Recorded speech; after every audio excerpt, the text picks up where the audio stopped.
नमस्कार, मैं अश्विनी कुमार। प्रदेश में उदयपुर संभाग को अगर छोड़ दिया जाए तो इस साल छात्र संघ चुनाव 23 अगस्त को होने जा रहे हैं, यानी ठीक 18 दिन बाद स्टूडेंट यूनियन के नेता चुने जाएंगे। कैंपस की पंचायत के पहले ये प्रचार चरम पर है। धरने, प्रदर्शन और ताकत दिखाने की होड़ जारी है और फिर इस बीच फिर से ये जुमला सुनाई पड़ता है कि लिंगदो कमेटी के मुताबिक चुनाव कराए जाएंगे। अब सवाल ये है कि लिंगदो कमेटी की क्या ये हमारे छात्र नेताओं को जानकारी है? क्या कमेटी की सिफारिशों को लागू करने के पीछे किसी की मजबूत मंशा है? और सबसे बड़ा सवाल, हर साल जब नियम ताक पर रखकर चुनाव लड़ा जाता है तो देखना है इस बार खास क्या होगा। आज बिग फाइट में बात होगी राजनीति के आरंभ की, जो अब प्रचंड हो चला है।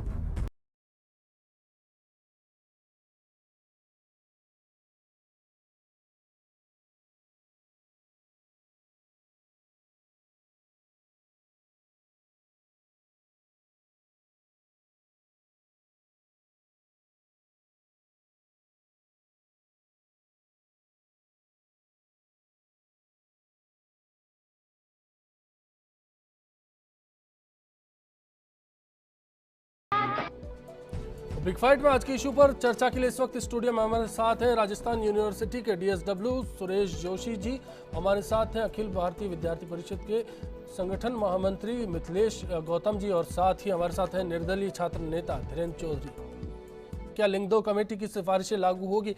किस तरह से कैंपस का माहौल होगा? क्या इंतजाम हैं? सबसे पहले DSW हमारे साथ राजस्थान यूनिवर्सिटी के हैं। सुरेश जी, आपको क्या लगता है इस बार किस तरह की चुनाव की तैयारी आपकी ओर से की गई है? मैं एक बात ये स्पष्ट करना चाहूँगा कि राजस्थान विश्वविद्यालय फ्री और फेयर चुनाव कराने के लिए कटिबद्ध है और हमारी पूरी कोशिश रहेगी कि राजस्थान विश्वविद्यालय के जो चुनाव है 2014 के, जो 23 अगस्त को होने जा रहे हैं, पूरी निष्पक्षता के साथ, पूरी पारदर्शिता के साथ करवाए जाएंगे। इसके लिए हमने अभी पिछले सप्ताह जो विद्यार्थी चुनाव लड़ रहे हैं या उनके समर्थक हैं या अन्य विद्यार्थियों को सबको बुला के एक मानवीय की पीठ के अंदर एक सभा की थी, जिसमें माननीय कुलपति महोदय ने भी समझाया था और मैंने छात्रों से अपील की थी कि वो जो लिंगदो कमेटी की मुख्य सिफारिशें हैं उन पर ध्यान दें। उन सिफारिशों के बारे में विद्यार्थियों को मैंने विस्तार से बताया था और ये भी कहा था, ये भी अपील करी थी कि अगर ये हम सिफारिशों के अनुसार अगर आप लोग अपने चुनाव प्रचार को वो नहीं अपनाएंगे तो निश्चित तौर से विश्वविद्यालय कुछ कार्रवाई करने के लिए। चलिए, ये एक बड़ी बात है, लेकिन अब आपसे ये जानना चाहेंगे कौन से ऐसे मुद्दे हैं लिंगदो के मुताबिक जिनका कैंपस में जिन पर काम होना ज़रूरी है? सबसे पहला जो हम कोशिश कर रहे हैं कि हमने वीडियोग्राफी प्रारंभ करवाई है पिछले सप्ताह भर से, और हम देख रहे हैं कि किस तरह से विश्वविद्यालय के अंदर छात्रों की गाड़ियाँ या वाहन प्रवेश हो रहे हैं। तो अभी हम उनके नंबर नोट कर रहे हैं और उस पर शीघ्र कार्रवाई करने वाले हैं। पहले हमारी कोशिश है कि छात्रों को समझाया जाए और हम 3-4 दिन से उनको बराबर छात्रों को समझाने में लगे हुए हैं कि कृपया इस तरह की कोई भी गतिविधि नहीं करें जिससे विश्वविद्यालय की गरिमा पर आँच आए, आपकी उम्मीदवारी पर आँच आए। जी, चलिए मिथिलेश जी, अब मैं आपका रुख करूंगा। आपसे मैं ये जानना चाहूँगा कि आज एक बड़ी रैली आपकी ओर से निकाली गई। इससे पहले 26 तारीख को अखिल भारतीय विद्यार्थी परिषद की ओर से एक रैली निकाली गई। कहा गया कि जो छात्र नेता उल्लंघन कर रहे हैं नियमों का, उनका नामांकन रद्द होना चाहिए, उसकी तैयारी अभी से कैंपस में हो जाए। तो फिर आज की रैली और पहले की रैली दोनों के क्या मायने समझूंगा? आज की जो रैली थी वो आज की रैली कहीं भी छात्र संघ चुनाव को कोई कैंडिडेट को प्रचारित करने के हिसाब से नहीं थी। अखिल भारतीय विद्यार्थी परिषद एक राष्ट्रवादी छात्र संगठन है। हमारा ये मानना है कि छात्र संघ के अंदर जो चुनाव हो रहे हैं वो इशू बेस होने चाहिए। वो एक भीड़ भड़का या कोई ऐसे लड़ाई दंगा या केवल दंगल बन के नहीं रहना चाहिए। तो राष्ट्रीय मुद्दे उसमें आने चाहिए। तो राष्ट्रीय मुद्दों को आइडेंटिफाई करने का काम इस रैली ने किया है। बांग्लादेशी घुसपैठ बांग्लादेशी वापस जाने चाहिए, धारा 370 हटनी चाहिए। नक्सलवाद के विरोध में एक डिबेट हम चाहते हैं कि विश्वविद्यालय में हो। राष्ट्रवादी मुद्दों को कैंपस में लेकर आने के लिए हमने ये रैली की है। कोई छात्र संघ चुनाव के लिए रैली नहीं थी। कहीं पर भी किसी कैंडिडेट की नारेबाजी, व्यक्तिगत नारेबाजी नहीं थी। केवल भारत माता की जय, वंदे मातरम, नक्सलवादियों को साफ करो, बांग्लादेशी घुसपैठिए भगाओ, देश बचाओ, धारा 370 हटाओ, ऐसे नारे, ऐसी तख्तियाँ, ऐसे साइन बोर्ड के साथ ABVP ने ये रैली निकाली है। जिसको कैंपस के अंदर छात्र संघ चुनाव को ठीक किया जाए। जाति हमारा क्षेत्र, आपका मैसेज ठीक से पहुंच पाया जहां आप पहुंचाना चाह रहे थे? बिल्कुल, हमारा मैसेज, हमने कल एक मीटिंग करी थी, पिछले 5 दिनों से हमने छात्रों को समझाया है, एक डिबेट छात्रों के बीच में खड़ी करी है कि छात्र संघ मतलब स्टूडेंट यूनियन के अंदर कुल मिला के ऐसे इश्यूज चलते रहने चाहिए जो आज से पहले चलते रहे हैं। विश्वविद्यालयों ने कई सरकारों को अपने पदच्युत किया है, भ्रष्टाचार के खिलाफ एक बड़ी लड़ाई देश में लड़ी है, आपातकाल के विरोध में छात्र संघों ने लड़ाई लड़ी है, देश को आज़ाद करवाते समय भी कैंपस से ही मूवमेंट हुआ करते थे। आज जब हम 2014 में देखते हैं तो छात्र संघ चुनावों के अंतर्गत ऐसे मुद्दे खत्म हो चुके हैं। इसको ध्यान में रखते हुए इन राष्ट्रीय मुद्दों को कैंपस के स्टूडेंट्स के साथ जोड़ने के लिए ये रैली थी और ये मैं मानता हूँ बहुत अच्छी सफल। इसमें कहीं नियमों का उल्लंघन नहीं हुआ जी। और सर धीरेन्द्र जी हैं, धीरेन्द्र मैं आपसे जानना चाहूंगा कि पहली बात, निर्दलीय के तौर पर आप चुनाव लड़ने की तैयारी कर रहे हैं, उसके पीछे क्या मकसद है? और दूसरा, क्या आपको लगता है कि निर्दलीय रहते हुए राजस्थान यूनिवर्सिटी में क्या आप वो प्रभुत्व दिखा पाएंगे, वो मजबूती आप दिखा पाएंगे? सर पहली बात तो मैं ये क्लियर करना चाहता हूँ कि आज हम यहाँ पे लीडरशिप कर रहे हैं तो हम किसी पार्टी पे डिपेंड करके नहीं चलते। हमारे स्टूडेंट्स जो भी हमारे विद्यार्थी यूनिवर्सिटी के, उनको चाहिए एक अच्छा लीडर जो उनकी समस्याओं को सॉल्व करे और हर जगह उनके जो भी समस्या उनके साथ रहे, हर डिसीजन इंस्टेंट डिसीजन ले उनकी हर प्रॉब्लम्स पे। आज पार्टी के पीछे सर अगर स्टूडेंट्स खड़ा होता है, हम चाहते हैं कि स्टूडेंट्स जो भी हमारी यूनिवर्सिटी के हैं, हमारे जो भी मित्रगण हैं, वो अपना लीडर चुने, उनका क्या डिसीजन है, वो किस टाइप का लीडर चाहते हैं, वो किसी के दबाव में आके अपना लीडर ना चुने, जो उन्हें लगता है कि ये डिजर्व करता है कैंडिडेट, उसी को वो आगे लाते हैं। अक्सर ऐसा आरोप लगता है कि निर्दलीय प्रत्याशी आते हैं बीच में और फिर चुनाव का माहौल खराब कर जाते हैं। कैंपस में जो बेइंतहा पैसा बहाया जाता है, निर्दलीय प्रत्याशी उसके लिए जिम्मेदार होते हैं। बाहरी लोग कैंपस में आते हैं, माहौल खराब करते हैं, निर्दलीयों को उसको लेकर निशाने पर हमेशा रखा जाता है। सर मैं कुछ जगह आपकी बात से सहमत नहीं हूँ सर, कि अगर देखा जाए कि निर्दलीय प्रत्याशी इस चीज़ों के लिए जिम्मेदार नहीं है, चाहे वो पार्टी से कैंडिडेट हो या सब हो। कुछ समय से अगर देखा जा रहा है तो कि जो एक लिमिट है ना, मैक्सिमम हमारे DSW के थ्रू डिसाइड हो रखी है 5000 रुपीज़ कि हम इलेक्शन में खर्च कर सकते हैं। अगर देखा जाए तो सर 5000 से हर कैंडिडेट ऊपर ही खर्च कर रहा है। ये एक बड़ी बात कही आपने कि 5000 रुपए की लिमिट है चुनाव प्रचार की और उससे ज्यादा खर्च होता है, वो कहां चला जाता है, क्यों ध्यान में नहीं आता? कोटा से मेरे सहयोगी शाकिर हमारे साथ जुड़े हैं। शाकिर, आपसे जानना चाहेंगे, कैंपस में वहां भी चुनाव की आहट होने लगी होगी, कैंपस की पंचायत 23 तारीख को वोट डाले जाएंगे, आपको क्या लगता है लिंगदो कमेटी की जो सिफारिशें थी सुप्रीम कोर्ट के आधार पर जिनको कानून बनाया गया, क्या उसके मुताबिक अभी कैंपस में कुछ देखने को मिल रहा है? जी बिल्कुल, जिस तरह से प्रदेश भर में चुनाव की तैयारियां हो रही है, छात्र संघ चुनाव की, कोटा में भी ये देखने को मिल रहा है। लेकिन जिस तरह की बात सामने आती है कि खर्चा जो है, लिमिट जो है, उसको कई गुना ज्यादा खर्च किया जाता है, लेकिन उस पर कोई कार्रवाई नहीं होती। कोटा में भी इस तरह का माहौल बनने लगा है और अब छात्र संघ जो छात्र नेता जो है, जिनको चुनाव लड़ना है, जो दावेदारी कर रहे हैं, उन्होंने अपना कैंपेन शुरू कर दिया है। एक बड़ा चुनाव जो है, अब छात्र संघ का चुनाव भी एक बड़ा चुनाव, बड़ा महंगा चुनाव साबित होता है। कई सारी गाड़ियां इसमें लगाई जाती है, पूरा का पूरा लवाजमा इसमें तैनात किया जाता है, बाहर के लोगों को भी इन्वॉल्व किया जाता है। तो जिस तरह से खर्चे की बात है तो खर्चा यहाँ पर भी उतना ही होता है, लेकिन जिस तरह की लिमिट दिखाई जाती है उससे कई गुना खर्चा यहाँ पर देखने को मिलता है। शुक्रिया शाकिर इस जानकारी के लिए आपका। एक कॉलर भी हमारे साथ इसी के साथ जुड़ चुके हैं, श्री गंगानगर से अरुण सोनी जी हमारे साथ हैं। बताएं अरुण जी, क्या सवाल है आपका? हाँ नमस्कार, मेरा सवाल मिथिलेश जी से है कि अगर जैसे ये सुनिश्चित करेंगे महामंत्री होने के नाते कि 23 तारीख को जैसे चुनाव है तो 23 तारीख से पहले स्टूडेंटों को जैसे कोई मदिरा पिलाई जाती है या किसी प्रकार का प्रलोभन दिया जाता है, निष्पक्ष चुनाव के लिए या किसी हिंसक गतिविधियां ना हो, इसके लिए क्या ये बिग फाइट के माध्यम से सुनिश्चित करेंगे? दूसरा, अगर ये जीत जाते हैं एबीपी वाले तो क्या ये सरकार पे मतलब किस प्रकार का दबाव बनाएंगे कि स्टूडेंटों की भलाई के लिए उनके प्राइम मोटिव इनका क्या होगा? जी शुक्रिया आपका बिग फाइट से जुड़ने के लिए मिथिलेश जी। ये एक बड़ी समस्या हर चुनाव में आती है, बड़ा खर्चा, हुड़दंग, लोग परेशान हो जाते हैं। आप एक संगठन के नेता के तौर पर क्या मानते हैं, क्या इस बारे में अपने प्रत्याशियों को ताकीद करके रखेंगे? जी, मैंने यहाँ चालू होते ही, बात शुरू होते ही मैंने कहा, छात्र संघ चुनाव के अंदर से कोई इश्यू बेस्ड इलेक्शन होगा तो कुछ दूसरी सारी जो चीज़ें, जो गलत चीज़ें चलती है, मैं मानता हूँ छात्र संघ चुनाव के अंदर ये जो शराब, जो आप ये अरुण सोनी जी बता रहे हैं, ये वास्तव में चलता है, मैंने भी बहुत जगह देखा है। लेकिन एक दूसरा इश्यू है, हमने एक ऑप्शन दिया है, हमने एक डिबेट खड़ी करी है कि छात्र संघ चुनाव केवल दंगल नहीं है, केवल ऐसा कोई भीड़ भड़कों का एकदम इकट्ठा करना, रैलियां निकालना, केवल वो नहीं है। छात्र संघ स्टूडेंट एक पावर है और स्टूडेंट पावर एक राष्ट्र शक्ति है, नेशंस पावर है। तो छात्र शक्ति राष्ट्र शक्ति है, वो देश की समस्याओं के समाधान के साथ जुड़े। तो देश की समस्याएं कौन सी है उसको पता होना चाहिए। तो देश की समस्याओं के साथ उनको जोड़ने का काम हम जब कर लेंगे, जब छात्रों को, छात्र संघ चुनाव लड़ने वालों को, आम स्टूडेंट को ये पता होगा, जब छात्र संघ चुनाव लड़ने वालों आप से क्या ये अश्योर कर पाएंगे, आप अपने दम पर ये बोलते हैं कि इस बार राजस्थान यूनिवर्सिटी के कैंपस में एबीपी के छात्र की ओर से कोई हुड़दंग नहीं होगा, किसी तरह की तमाशेबाजी नहीं होगी? जी, मैं बिल्कुल कह सकता हूं। और इससे पहले भी विद्यार्थी परिषद की तरफ से कोई हुड़दंगबाजी और ऐसा कुछ नहीं हुआ है।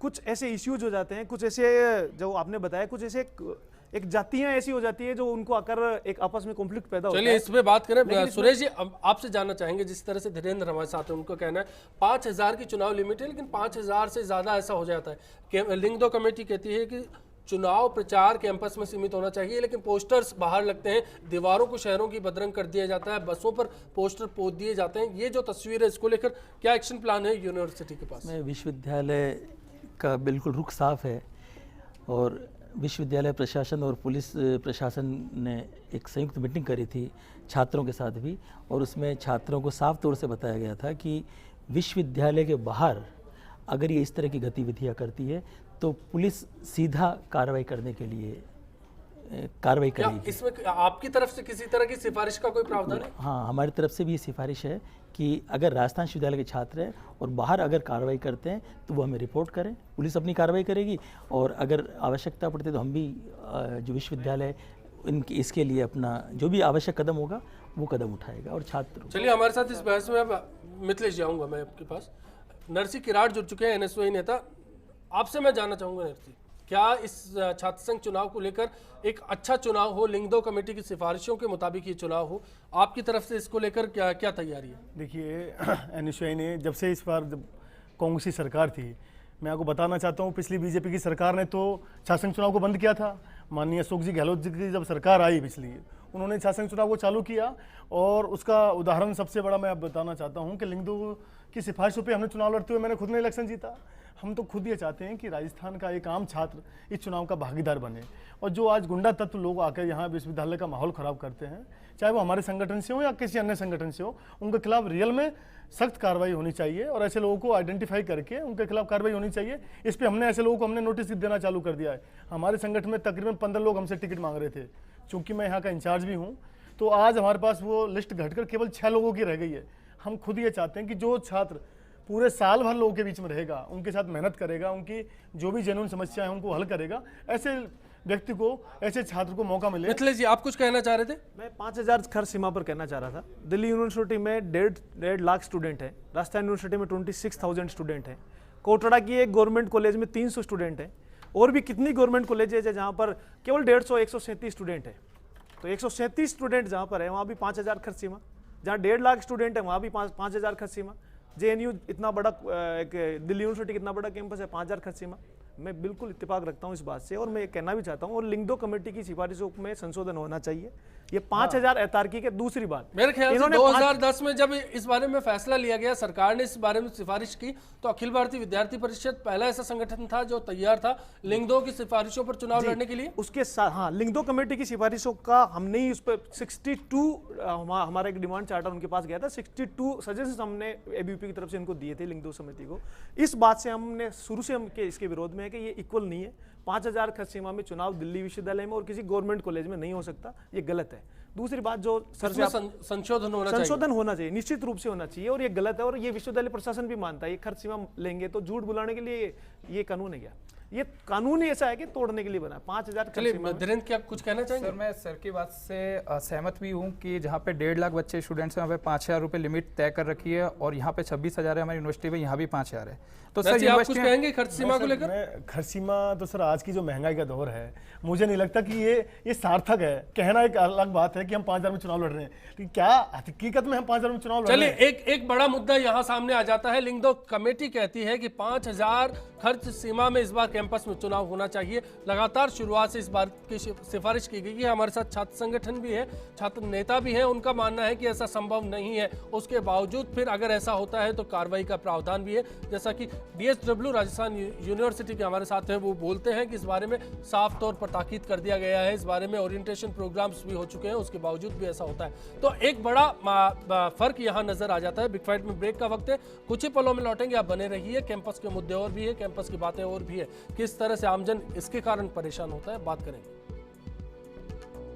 छात्र संघ चुनाव होने चाहिए। इसमें क्या है कि ये लोगों की मांग उठाने वाले हैं, उनको एक नेता मिल जाता है, एक आदमी मिल जाता है जिनको वो वोट दे के अध्यक्ष बनाते हैं। एक मांग रखने के लिए एक आदमी हो जाता है। छात्र संघ चुनाव के लिए जो पैसे की सीमा है वो बहुत कम है, इसीलिए छात्र संघ चुनाव इतने में नहीं हो सकता, इसलिए आगे बढ़ाने की निर्धारणा लेनी चाहिए। छात्र संघ चुनाव को लेकर के जो मापदंड उन्होंने तय किए, निश्चित तौर पर वो सही मापदंड है।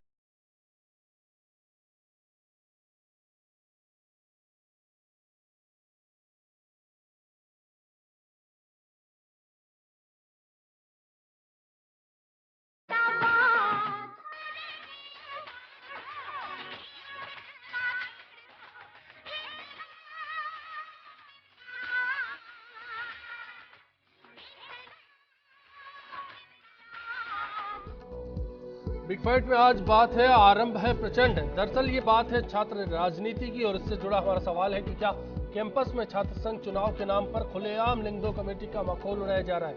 आप अपनी राय हमारी वेबसाइट firstindianews.com पर दे सकते हैं। इसके साथ साथ फेसबुक और ट्विटर के जरिए भी आप बता सकते हैं कि आज के सवाल पर आप क्या सोचते हैं। और इस वक्त एक कॉलर हमारे साथ उदयपुर से जुड़े हैं, शिवदान सिंह। बताएं शिवदान जी, क्या सवाल है आपका? नरसी किराट जी सवाल है हमारे कि भाई किराट जी एबीसी वाला तो बात मान लियो कि भाई जटे स्टूडेंट कम है बट खर्चो, और आज जो लिंगदो कमेटी की सिफारिश है इनमें रिव्यू करवाने की जरूरत है। पर अटे यूनिवर्सिटी वाला भी बैठा है और आप भी बैठा हो, आप बात तो आदर्श वाली कर ली कि मैं चुनाव लड़ियो, पर कोई एनएसए उदाहरण दे सके कि 5 जगह 5 लोगों ने डिमांड कराया इलेक्शन के केवल आदर्श की बात केवल टेलीविजन चैनल पे ही आराम बात करो। आप कोई उदाहरण गिना सको, उदाहरण बता सको, या यूनिवर्सिटी का प्रतिनिधि बैठा लगा है वह कह सके कि मैं 3 लोगों ने चुनाव बारे करिया खर्च लिमिट तो ज्यादा करियो। बिल्कुल, एक बेहद उम्दा सवाल ये हमारे सामने है कि क्या ऐसे छात्रों पर कार्रवाई की जाती है जो 5000 की लिमिट को क्रॉस कर जाते हैं? आदर्श बातें क्या सिर्फ पहले नरसी आप बताएं।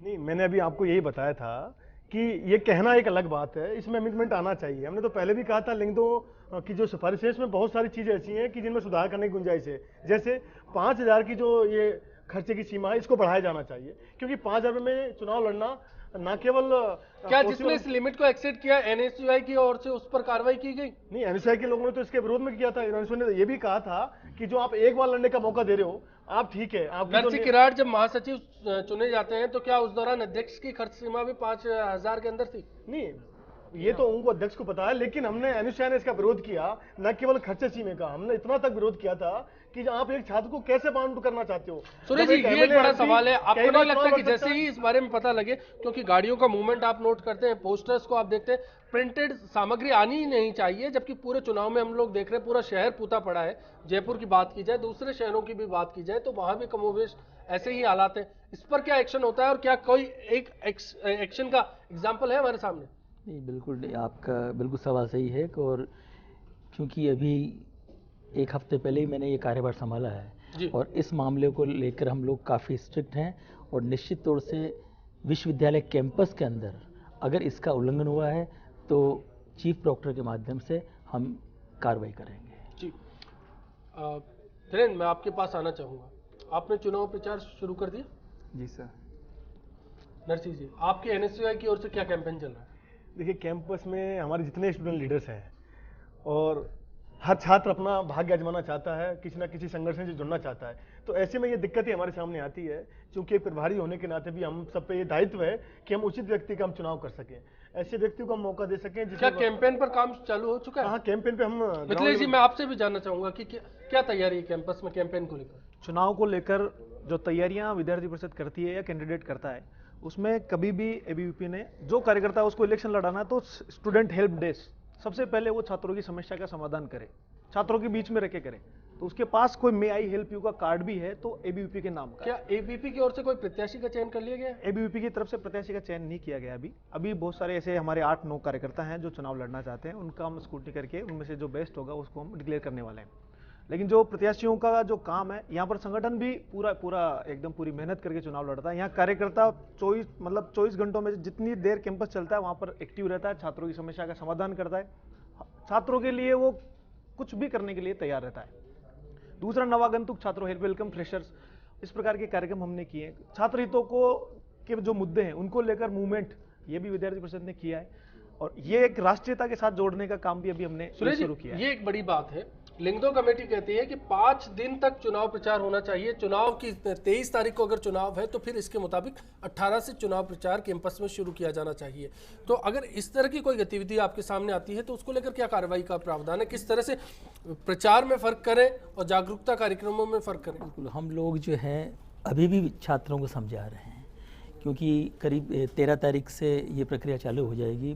23 तारीख को तो करीब 10 दिन पहले प्रक्रिया चालू हो जाती है, और हम छात्रों को समझा रहे हैं, एक्शन भी ले रहे हैं, और ये बता रहे हैं कि अगर आप इस मर्यादा में नहीं रह पाएंगे तो विश्वविद्यालय अपनी कार्रवाई करेगा। और छात्र चीज़ों को समझ भी रहे हैं। आपने देखा होगा कि पिछले सालों के मुकाबले छात्र इस चीज़ को समझ रहे हैं कि अगर हम इस तरह की गतिविधियों में ज़्यादा भाग लेंगे तो प्रशासन इस बारे थोड़ा स्ट्रिक्ट है और वो कार्रवाई करेगा। लेकिन कार्रवाई की जब बात आती है तो हमें कार्रवाई के नाम पर कुछ नज़र नहीं आता। बिल्कुल, मैं आपसे बता दूं कि हम जो अंदर गाड़ियां जा रही हैं हम वीडियोग्राफी कर रहे हैं, और उन छात्रों को फ़ोन करके हमने समझाया है कि आप ये गलत कर रहे हैं, और अब हम उनको नोटिस जारी करने वाले हैं। जी, एक उपस्थिति का बड़ा मसला है कि 75% उपस्थिति ज़रूरी है एक प्रत्याशी के लिए। इसको लेकर मैं आप लोगों की राय जानना चाहूँगा। एक छात्र नेता के मुताबिक आपको क्या लगता है मिथिलेश जी, इस पर आपकी क्या राय है? मुझे लगता है कोई भी नियम बनता है तो वो उसका पालन ठीक से होना चाहिए। कोई नियम ही गलत बनता है तो उसका विरोध भी होना चाहिए और उसको सुधारना भी चाहिए। 75 अटेंडेंस, विश्वविद्यालय शिक्षा का मंदिर है, छात्रों का काम पढ़ना है, टीचर्स का पढ़ाना है, तो हर छात्र कक्षा में आए, हर शिक्षक पढ़ाए। इसका वास्तव में इस नियम को फॉलो करेंगे तो आगामी आने वाले समय में हमारे को अच्छे स्टूडेंट मिलेंगे, अच्छा उनका करियर होगा। शैक्षणिक माहौल को बेहतर बनाया जा सकता है। आप मानते हैं कि उपस्थिति बेहतर होगी? बिल्कुल, बिल्कुल, और इसका कड़ाई से पालन विश्वविद्यालय को करना पड़ेगा, और उसके लिए विश्वविद्यालय जिम्मेदार है। चलिए धीरेन्द्र, आप क्या कहेंगे? सर, मैं भी सर की बात से सहमत हूँ। जब भी मिथिलेश जी ने बताया कि 75% अटेंडेंस जरूरी है, बट सर अगर देखा जाए पास्ट जो भी प्रीवियसली जितने भी इलेक्शन हुए उसमें सर रूल्स तो हमेशा बने, उसमें नेसेसरी अमेंडमेंट्स भी हुए, बट कभी है ना उन्हें फॉलो अप नहीं करा गया। जैसे अभी बताया सर ने हमारे कि कोई एग्जांपल कि जिस पर कड़ी कार्रवाई हो, जैसे 5,000 रुपीज़ मैक्सिमम लिमिट रेस्ट्रिक्ट कर रखी है, उसको भी इन्फ्रीज करा है सबने, बट किसी भी हो गया। उपस्थिति पे क्या कहेंगे? सर उपस्थिति पे मैं यही कहना चाहूँगा कि 75% आज मोस्टली बहुत से कैंडिडेट ऐसे हैं कि वो इलेक्शन में भी स्टैंड कर रहे हैं कहीं ना कहीं। वो कुल मिलाकर कैंपस के माहौल की बात आती है। नरसिंह जी, आप मानते हैं कैंपस का माहौल इससे बेहतर हो सकता है अगर उपस्थिति एक छात्र की ज्यादा हो? देखिए, जिस बात के लिए विश्वविद्यालय को जाना जाता था पूरे देश में, जिस राजस्थान विश्वविद्यालय का गौरव इस पढ़ाई से, इस रिसर्च से जाना जाता था, आज कहीं ना कहीं उसमें जो गिरावट आई है उसमें न केवल छात्र दोषी है, उसमें बराबर का भागीदार शिक्षकों का भी है। आज जब शिक्षक अंदर जाते हैं तो वो केवल जाकर एक अपनी फॉर्मेलिटी पूरी करके बाहर जाते हैं। चलिए उसको छोड़िए, लेकिन क्या इसके कारण उपस्थिति कम होती है? हम मान लेते हैं, लेकिन क्या आप मानते हैं कि उपस्थिति अगर बेहतर होगी तो फिर नतीजे बेहतर आएंगे और छात्र नेता के लिए नतीजे बहुत अच्छे आएंगे, और परसेंटेज 75% होना बहुत जरूरी है, चाहे वो स्टूडेंट लीडर हो चाहे आम छात्र। यहाँ पर सब एक राय तो है कि शैक्षणिक माहौल कैंपस में बेहतर होना चाहिए, लेकिन क्या ये रैली हुड़दंग के माध्यम से बेहतर हो सकता है? इस पर बात करें उससे पहले मेरे सहयोगी महेंद्र हमारे साथ जुड़े हैं और उनके साथ कुछ छात्र हैं, छात्र नेता हैं उनके साथ। महेंद्र, कैसा कैंपस का माहौल है? क्या लग रहा है, क्या तैयारी है? क्या लिंगदो कमेटी को लेकर छात्र नेता एक राय है, इस बार नियम फॉलो किए जाएंगे? जी अश्विनी, पूरे मामले में छात्र संघ चुनाव में चुनावी रंग परवान पर चढ़ चुका है। ऐसे में छात्र नेता लिंगदो की सिफारिश पालन करने की बात तो कहते हैं, मगर देखने में ऐसा कुछ नहीं नजर आता। छात्र नेता फिजूल खर्ची, वाहन रैली, पोस्टरबाजी, ये सब चीज़ें लगातार अपने चुनाव प्रचार में इस्तेमाल करते आ रहे हैं। जी महेंद्र, आपसे जानना चाहेंगे, आपके साथ कुछ छात्र नेता भी होंगे, उनका क्या कहना है, उनसे बात करें आप और उनसे बात करके ये बताएं हमें कि ये चुनाव कैसा होना चाहिए। जो कैंपस में प्रचंड आरंभ होने जा रहा है राजनीति का, जो करने जा रहे हैं पदार्पण राजनीति में, वो क्या तस्वीर चाहते हैं कैंपस की राजनीति की? जी अश्विनी, हम बात करेंगे इनसे और जानना चाहेंगे कि छात्र संघ चुनाव में लिंग दो कमेटी की सिफारिशों को फॉलो किया जाना चाहिए या छात्र संघ चुनाव जो हो रहे हैं जिस हिसाब से अभी देखा जा रहा है कि वाहन रैली निकाली जा रही है, छात्र चुनाव में फिजूल खर्चा हो रहा है, आप क्या कहना चाहेंगे? जो भी देखिए फिजूल खर्चा हो रहा है तो उसके ऊपर छात्र संघ के लिंग दो की कमेटी बनी है तो उनको पैनी नज़र रखनी चाहिए। जो भी इन चीज़ों से बाहर जाकर जो भी प्रचार सामग्री उड़ा रहा है और कर रहा है, लिंग दो का नियम उल्लंघन कर रहा है तो उसके ऊपर कार्रवाई होनी चाहिए। जी महेंद्र, एक बड़ा सवाल है, इनसे ये भी जानिए कि क्या ऐसा हो रहा है कि सच में सब लोग आदर्श बात करते हैं, जब मंच पर आते हैं, टीवी पर आते हैं, जब उनसे चुनाव लड़ने की बारी आती है तो सब आदर्श बात करते हैं, लेकिन क्या वो इस आदर्शवाद को का अनुसरण भी कर रहे हैं? जी अश्विनी, हम जानना चाहेंगे छात्रों के द्वारा कि क्या छात्र नेता आदर्शवाद को फॉलो करते हैं या उनके द्वारा कहे गए शब्द कथनी और करनी दोनों में ही अंतर देखा जाता है? मैं समझता हूँ जितने भी यहाँ पे छात्र नेता आए हैं और वो अपनी कथनी और करनी में फ़र्क समझते हैं, क्योंकि बोलते कुछ और हैं और करते कुछ और हैं। पिछले 4 साल से मैं यहाँ यूनिवर्सिटी में एक्टिव हूँ और मुझे पता है कि यहाँ पे कोई बोल के क्या जाता है और कह के क्या जाता है और उसके बाद में पूरे दिन गायब रहता है। जी महेंद्र, एक बड़ा सवाल ये आ जाता है तो फिर क्या शिकायतें आपस में होती है, किस तरह का माहौल होता है इस पूरी तस्वीर के बीच में? जी, आप शिकायतें होती है छात्र संघ चुनाव में प्रदर्शन के दौरान, उसके बाद क्या होता है? शिकायतें तो मतलब यहाँ पे एक तरह से नाम मात्र के लिए रह गई हैं और शिकायतें अपन करते हैं और प्रशासन को भी कई बार बोला है, यूनिवर्सिटी प्रशासन को भी कई बार बोला है, पुलिस प्रशासन को भी कई बार बोला है, लेकिन वो क्या है एक कागज़, एक डॉक्यूमेंट्री शिकायतें होती हैं बस, और इसके अलावा कुछ नहीं होता। और जो नॉर्मली जो अपन को जो चाहिए होता है, एक स्टूडेंट्स को, छात्रों को, छात्राओं को जो उनका जो एक मेन मोटिव होता है कि इस तरह से हम मतलब यहाँ पे आ रहे हैं और हमें इस तरह से अपनी आगे कार्रवाई कर रहे हैं, लेकिन वो जो छात्र नेता हैं वो उन चीज़ों को बस वहाँ पे एक चुनावी टाइम में कंसीडर करते हैं, उसके बाद उन सब कुछ चीज़ को भूल जाते हैं वो लोग। एक बड़ा सवाल है। शुक्रिया आपका महेंद्र इस चर्चा में जुड़ने के लिए, साथ ही उन तमाम छात्र नेताओं का बहुत बहुत शुक्रिया। कॉलर जुड़े हैं नागौर से, भीम सिंह जी। बताएं भीम सिंह जी, क्या सवाल है आपका? नमस्कार जी। नमस्कार। मैं सर ये कहना चाहता हूँ कि आजकल जो छात्र संघ के चुनाव होते हैं इससे संबंधित वो अब राष्ट्रीय हित में नहीं रहे, राज्य के हित में नहीं रहे। अब इनका सिर्फ एक मकसद रहा है सर कि ये केवल राजनीति के दरवाजे को खटखटाने के लिए ऐसे कर रहे हैं। एक युवा को जब छात्र संघ के चुनाव में आना है तो राज्य का विकास, देश का विकास इस टाइप का होना चाहिए सर, क्योंकि अब ये पॉलिटिकल लेवल के दृष्टि से देख रहे हैं। तो मेरे हिसाब से शायद मैं सोचता हूँ सर, फर्स्ट इंडिया को ये बताना चाहता हूँ कि अब वो टाइम नहीं रहा जो चुनाव के माध्यम से हमें एक अच्छे लीडर मिल रहे हैं। अब तो इसे एक जोशीला युवा जरूर मिल जाएगा, लेकिन राष्ट्रीय हित के विपरीत जाएगा सर। ये बिल्कुल, ये एक बड़ी बात है कि राजनीति की तालीम पहली सीढ़ी जहां से शुरू होती है वहां पर क्या छात्र नेता सीखते हैं, देश की तस्वीर बनाने वाले, तकदीर बनाने वाले नेता शुरुआत में किस पाठ को पढ़कर आते हैं, इस पर चर्चा की जाएगी। ब्रेक का वक्त है, कुछ ही पलों में आप लौटेंगे, आप बने रहिए। ये जो छात्र संघों के चुनाव हो रहे हैं राजस्थान में संपन्न होने जा रहे हैं, इन छात्र संघ चुनावों को निष्पक्ष और पारदर्शिता के लिए एक लिंग दो कमेटी बनी थी, उसकी आचार संहिता के अनुरूप चुनाव होने चाहिए, ये राजस्थान सरकार की भी इच्छा थी, इसीलिए कमेटी बनी थी और कमेटी के आधार पे लागू भी हो गया। लेकिन उसमें से कुछ चीज़ें लागू हुई, कुछ चीज़ें कठोरता से लागू नहीं की। छात्र संघ चुनाव होने चाहिए और जरूर होने चाहिए। राजनीति में जाने की पहली